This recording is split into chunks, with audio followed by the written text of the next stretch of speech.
Hey guys, welcome to my channel. আমি মনোজার। এখন আমরা খুব সুন্দর একটা কন্টেন্ট নিয়ে কথা বলবো, মানে আমার নিজেরই মাথায় এসছে এই কন্টেন্টটা, যে আমাদের টলিউড এবং বাংলাদেশ যে ফিল্ম ইন্ডাস্ট্রি, সেগুলোর কোনো ভার্সেস তো হয় না অ্যাকচুয়ালিতে।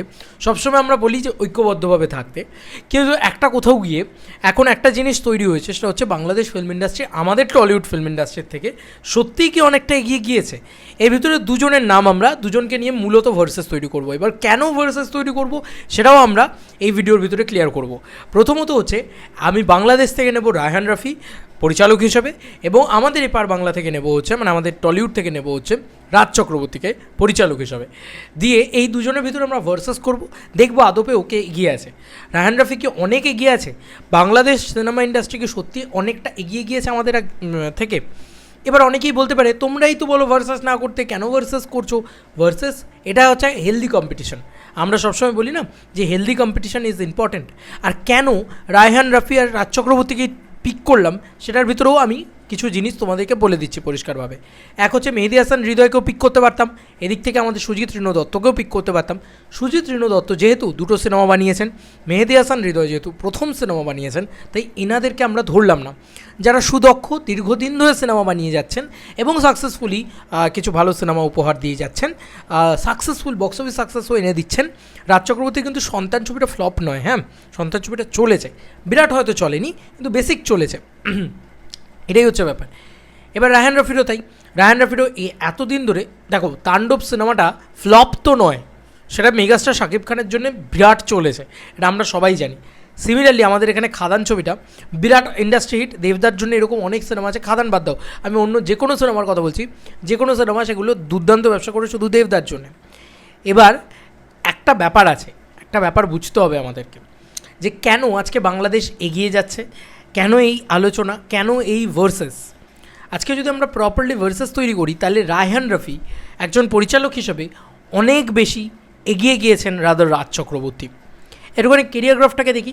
রাজ চক্রবর্তী যখন প্রথম ইনিশিয়াল স্টেজে স্টার্টিং করেছেন, তখন রায়হান রাফির থেকে তিনি 100 গুণ এগিয়েছিলেন। রায়হান রাফি যখন পোড়ামন বানাচ্ছে বা সুড়ঙ্গ বানাচ্ছে বা এ ধরনের ছবি বানাচ্ছে, তখন কিন্তু রায়হান রাফি এই জায়গাটায় ছিলই না। তাই রায়হান রাফির উত্থানের পেছনে মূল কাণ্ডারি হচ্ছে শাকিব খান। এখানে শুধু রায়হান রাফির ক্রেডিট যায় না, এখানে শাকিব খানেরও ক্রেডিট যায়। কারণ শাকিব খানের সাথে তার সিনেমা আসার পর থেকেই সে একটা কমার্শিয়াল সিনেমা বানানোর যে একটা চেষ্টা, সেটা তিনি করা শুরু করে ফেলেছেন। এবার তিনি যখন আরবান ছবিও বানাচ্ছেন, সুড়ঙ্গর যে গুণগত মান, সেটা কিন্তু অবশ্যই এখানকার পরিণীতা, মানে রাজ চক্রবর্তীর ছবি বা বাবলি বা যে কোনো রাজ চক্রবর্তী রিসেন্ট টাইমসে যে কটা ছবি বেরিয়েছে, সব কিছুর থেকে অনেকটা বেটার সুড়ঙ্গ একটা অসাধারণ সিনেমা। ঠিক আছে, এটা হচ্ছে প্রথম বিষয়। এবার এই রায়হান রাফি কমার্শিয়াল ছবিটাকে ব্যাপকভাবে ট্রিট করতে পারছে। বাংলাদেশে কমার্শিয়াল মার্কেটটা প্রচণ্ড বুম, যে কারণে সে করেও যেতে পারছে, শাকিব খানকে নিয়ে এসে তুফানের মতন ছবি বানাচ্ছে, এবং সে মানে বক্স অফিস সাকসেস তো দিচ্ছেই, ক্রিটিক্যালিও অ্যাক্লেমড হচ্ছে বাংলাদেশের মার্কেটে। আমাদের এখানকার ক্রিটিকরা কোনো দিনই বাংলাদেশের সিনেমাকে ভালো বলেনি, বলবেও না। বাদ দাও, তাদের কথা বাদ দাও, ভাড়মে যায়। কারণ কেন ভাড়মে যায়? কারণ বাংলাদেশের ক্রিটিকরাও বাংলাদেশের সিনেমাকে ভালো বলছে, বাংলাদেশের যারা রয়েছে, তোমার কী বলে, মানে বক্স অফিস রয়েছে, সেটাও বাংলাদেশে দারুণ হচ্ছে। তাহলে আবার কি ভাই, বরবাদকে বিরাট ক্রিটিক্যালি অ্যাক্লেম ছবি বরবাদ, এবং ক্রিটিক্যালি অ্যাক্লেম ছবি তুফানও অলসো। তাণ্ডব ছবিটা প্রচণ্ড ক্রিটিক্যালি অ্যাক্লেম ছবি। তাহলে কে কী বললো, বাকি অন্য দেশে কে কী বললো ডাজন্ট ম্যাটার, নিজের দেশে কে কী বললো সেটাই তো ম্যাটার। তো এই কারণে মানে দুদিক থেকে সাকসেসটা কিন্তু আসছে রায়হান রাফির। সেখানে এবার আমাদের এদিকে চলে আসে, আমাদের এখানে মানে শাকিব খানকে হয়তো পাচ্ছেন না রাজ চক্রবর্তী, বা দেবদাকেও হয়তো পাচ্ছেন না রাজ চক্রবর্তী, কিন্তু রাজ চক্রবর্তী বানাচ্ছেন সন্তান, যেটা নিয়ে আমার সমস্যা আছে, পরিষ্কার কথা। রাজ চক্রবর্তী কী বানিয়ে উঠেছিলেন?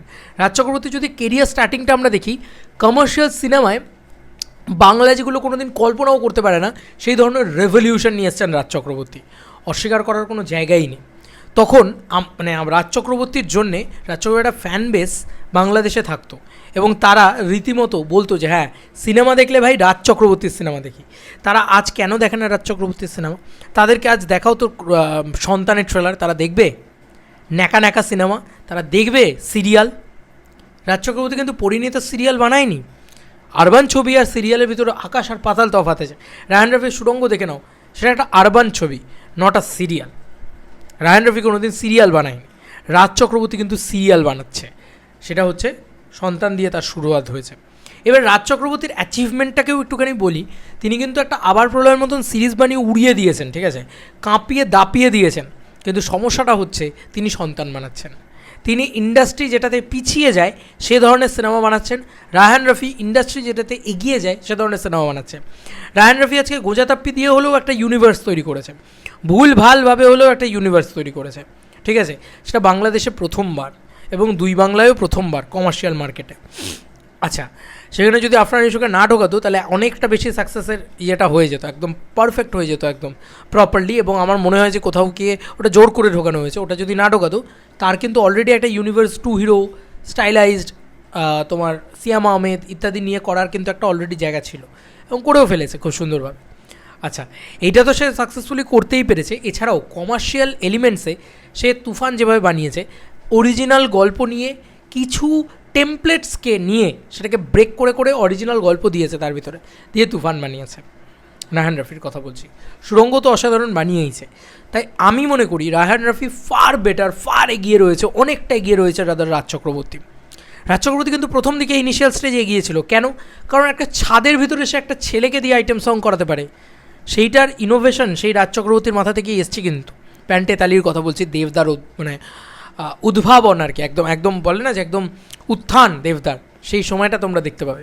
কিন্তু আজকে রাজ চক্রবর্তী কী করছে আমাকে তো বিচার করতে হবে আজকের দিন অনুযায়ী, তাই না? সেখানে আমি বলবো রায়হান রফি অনেকটা এগিয়ে রয়েছে রাজ চক্রবর্তী। আমি বারবার বলছি, যদি মেহেদী হাসান হৃদয়ের সাথে কম্প্যারিজন করি বা সুজিত ঋণ দত্তের সাথে কম্প্যারিজন করি, তাহলে আমি বলবো যে তারা তো অনেক এগিয়ে আছেই রাজ চক্রবর্তীর থেকে, তারা আরও অনেক এগিয়ে আছে। কিন্তু রায়হান রফি যেহেতু অনেক দিন ধরে সিনেমা বানাচ্ছেন, রাজ চক্রবর্তী যেহেতু অনেক দিন ধরে সিনেমা বানাচ্ছেন, মানে রায়হান রফি যবে থেকে সিনেমা বানাচ্ছে তার বোধহয় আরও 10 বছর 15 বছর আগে থেকে রাজ চক্রবর্তী সিনেমা বানাচ্ছে। তো ব্যাপারটা হচ্ছে রাজ চক্রবর্তী প্রথম দিকে প্রচণ্ড ভালো সিনেমা বানাতেন এবং কমার্শিয়াল ছবির কী বলবো জনক বলা উচিত আমাদের এই বাংলায় রাজ চক্রবর্তীকে। তো সমস্যা হচ্ছে ওই একটাই সমস্যা, সন্তান। আমার মাথা দেখলে মাথা গরম হয়ে যায়। রাজ চক্রবর্তীর মতন পরিচালক যে আবার প্রলয়ের মতন সিনেমা দিয়ে এত এত সাকসেস পেল, সে সন্তান বানাচ্ছে। ছি, লজ্জা। মানে এই লজ্জাটা শুনতে ঠিক ওই সিরিয়ালের মতন লাগলো না? ইয়েস, ধিক্কার জানাই, ধিক্কার জানাই। এবং আমাদের এখানে কমার্শিয়াল পরিচালকই তৈরি হচ্ছে না। আমি যদি বাংলাদেশের পার্সপেক্টিভ থেকে দেখি, তাহলে এই জঙ্গলি যে সিনেমাটা বানিয়েছে তার যে একটা সেই যে পরিচালক, আমার এক্স্যাক্ট নামটা মনে পড়ছে না, জঙ্গলির যে পরিচালক, তিনি কিন্তু বেশ একটা সেন্সিবিলিটি রাখেন কমার্শিয়াল। আচ্ছা, যে মেহেদী হাসান হৃদয় তো রয়েইছে, রায়হান রফি রয়েছে, ভালো সেন্সিবিলিটি তৈরি হয়ে গেছে কমার্শিয়াল পরিচালকদের। এরা তো রয়েইছে, এরা তো ভালোভাবে তৈরি করছে। ওদের ওখানে হিমেল আশরাফও একটা বেসিক কমার্শিয়াল সেন্সিবিলিটি আছে, সে বানাতে পারে। কিন্তু কতগুলো কমার্শিয়াল পরিচালক দেখো বাংলাদেশে, সেই অর্থে আমাদের এখানে কমার্শিয়াল পরিচালকটাও কম, এটাও হচ্ছে ব্যাপার। আমাদের এখানে একটা সুজিত ঋণ দত্ত আছে, তো ভরসাটা পুরোপুরি তারই ঘাড়ে। কারণ রাজ চক্রবর্তী তো দেখতেই পাচ্ছ একেবারে শেষ। নাহলে রাজ চক্রবর্তীর আজকে একটা এসবিএফের ব্যানারে সন্তান না বানিয়ে একটা সিরাজদৌল্লা বানানো উচিত ছিল। সে বানাক না, দেবদাকে নিয়ে, জিদ্দাকে নিয়ে বা শাকিব খানকে নিয়ে, যাকে খুশি নিয়ে বানাক, তো ব্যাপারটা বানানো উচিত ছিল। কিন্তু রায়হান রফি কিন্তু অপরদিকে ইউনিভার্স ক্রিয়েট করে ফেলছে, 2 হিরো ফিল্ম বানানোর কথা ভাবছে, ঠিক আছে, নানান ধরনের জিনিসপত্র নিয়ে আসছে ওদের ওখান থেকে। মানে সাউথে যেগুলো হচ্ছে সেগুলো আজকে অ্যাকশন খুব ভালো, তাণ্ডবের ভিতরে যেটুকু অ্যাকশন দেখা যাচ্ছে সেটা খুব সাংঘাতিক হয়েছে। তো এই জায়গা থেকে না রায়হান রফি অনেক বেশি এগিয়ে যাচ্ছে, তাও আবার বাংলাদেশের মতন দেশ থেকে বিলং করা সত্ত্বেও। ওয়ান্স আপন এ টাইম একটা সময় ছিল যেখানে আমাদের টলিউড ইন্ডাস্ট্রি অনেক বেশি এগিয়ে ছিল। বাংলাদেশের পাবলিক সবাই আমাদের টলিউড ইন্ডাস্ট্রির গান শুনতেন, আমাদের টলিউড ইন্ডাস্ট্রিকে প্রচণ্ড রেসপেক্ট করতেন। তারা জানতেন যে বাংলা সিনেমা মানে এইটাই দেখতে হয়, কারণ এদের বাংলা সিনেমাটা বেশ ভালো হয়। এই বিষয়টাই ওয়ান্স আপন এ টাইম ছিল। তার আন্ডারই কারা, মানে ডিরেক্টর নিয়ে আমি কেন কথা বলছি, হিরোকে নিয়ে কেন কথা বলছি না, কারণ আমি এটা মানি যে ডিরেক্টরই তৈরি করে হিরো, ঠিক আছে। আর এই ডিরেক্টর রাজ চক্রবর্তী ছিলেন কিন্তু সেই সময়, রাজাচন্দ্রই ছিলেন কিন্তু সেই সময়, রাজীব কুমার বিশ্বাসী ছিলেন কিন্তু সেই সময়।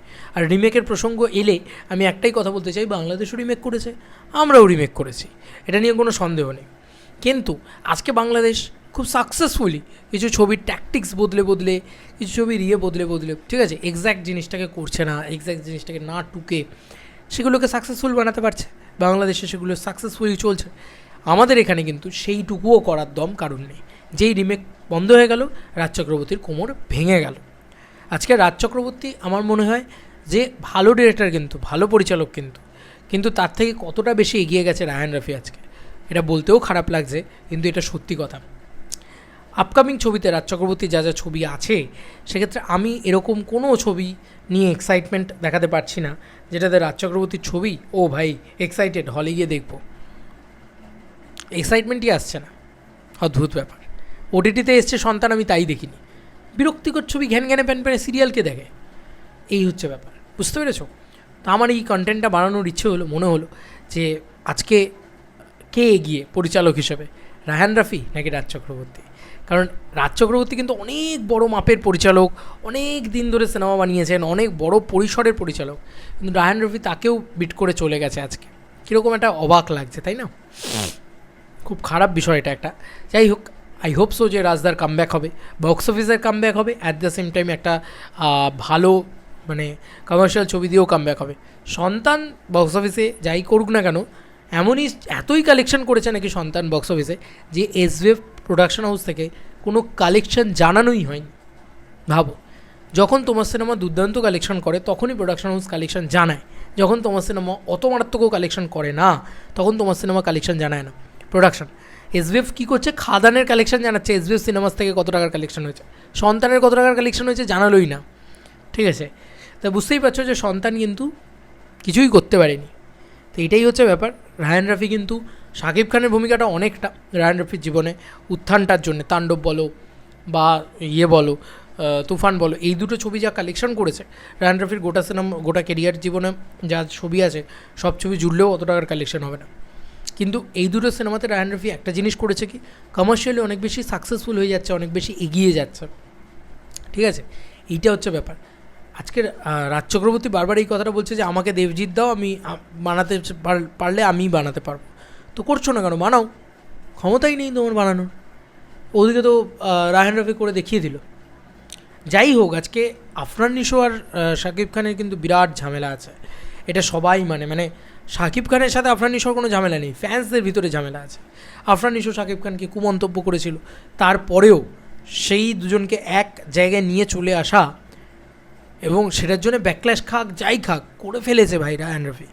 তো রাজ চক্রবর্তী কিন্তু আজকে দেব আর জিতের এইরকম বন্ধুত্ব, তারপরেও তাদের দুজনকে নাকি এক সিনেমায় আনতে পারছে না।